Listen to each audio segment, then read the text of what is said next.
Chapter 7, Disruptive Honesty. In order to grasp the wildness of this next vignette, I want you to imagine that you have received an invitation to dine at the home of an influential diplomat.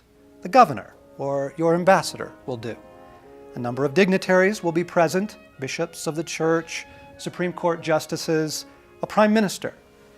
How would your insides feel as you rang the bell?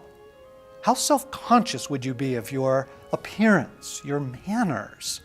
Alas, 30 seconds after you walk through the door, there is an awkward moment of tension, a delicate matter about forgetting to return the bow of the Dalai Lama. Your host is speechless. You can see from the look on everyone's face that you have committed something a step or two beyond an embarrassing faux pas. What would you say? How would you respond?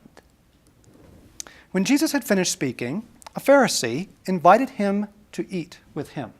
So he went in and reclined at the table. But the Pharisee, noticing that Jesus did not first wash before the meal, was surprised. Then the Lord said to him, "Now then, you Pharisees clean the outside of the cup and dish, but inside you are full of greed and wickedness." Jesus has just entered this man's home, having accepted an invitation to dinner. Every guest who has ever passed through those doors has washed their hands before being seated, slavishly observing a custom unbroken for centuries.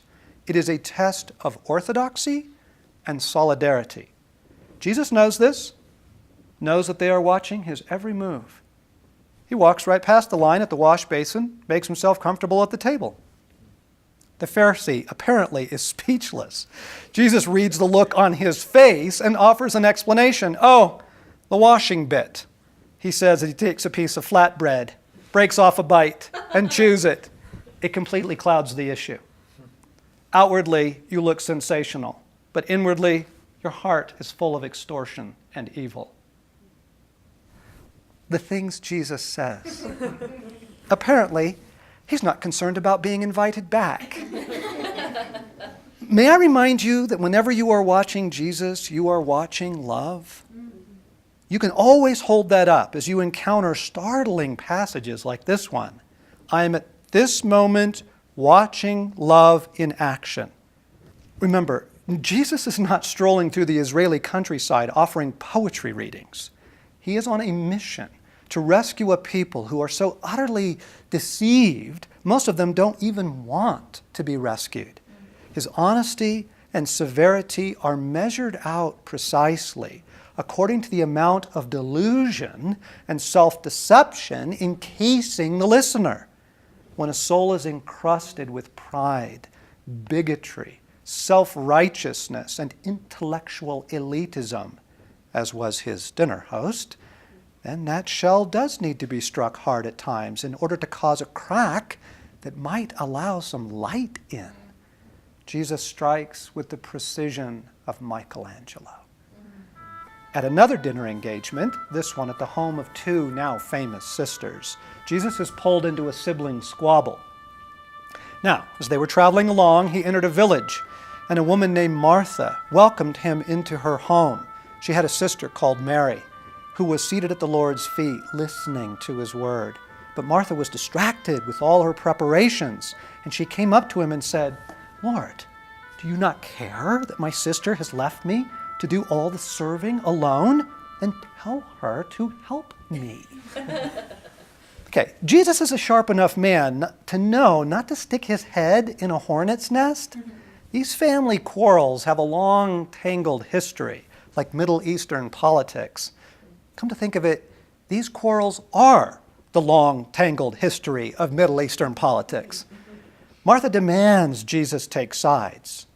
He does, but not as she expected. He takes her side by speaking to what is going on inside. "Martha, Martha," the Lord answered, "you are worried and upset about many things, but only one thing is needed. Mary has chosen what is better, and it will not be taken away from her." Jesus is the guest, by the way, in her home. She made the dinner.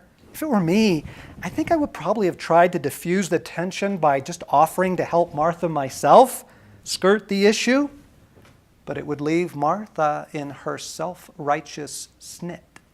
I absolutely love the loving courage of this man to say what everyone else knows but won't say. Jesus' tone seems very different here than with the earlier Pharisee. This is a softer blow. That is because he is dealing with a softer heart. You get the sense that Martha, though snarky at the moment, would be immediately softened by the truthfulness of Jesus' words.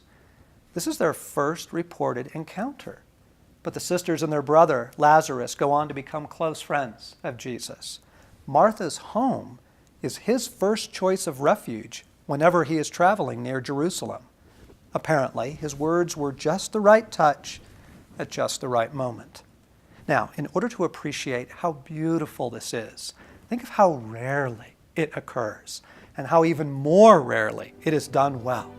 Most people go through their entire life without anyone ever speaking honest, loving, direct words to the most damaging issues in their life. Pause for a moment and count the times this has been done for you. Better, pause and count the times you have offered this to someone you love. I'm not stunned by Jesus' words to either of his hosts. I'm stunned by the courage and love this takes.